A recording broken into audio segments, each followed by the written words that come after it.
I am Ajit Phape, working for National Statistics Office NSO, Government of India.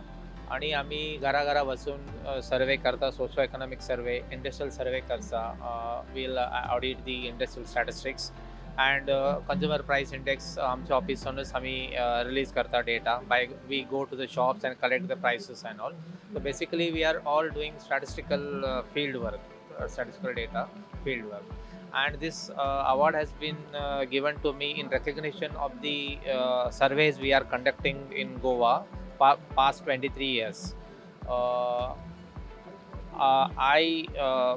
on behalf of the Ministry of Statistics and Program Implementation (NSO), National Statistical Office, and my colleagues, thank the Honorable Chief Minister Sri Pramod Sawantji and all the ministers who were present. And I would like to dedicate this award to all of my colleagues working in MOSPI, that is Ministry of Statistics, whose tireless efforts are bringing the positive results in the growth of economic growth of this nation.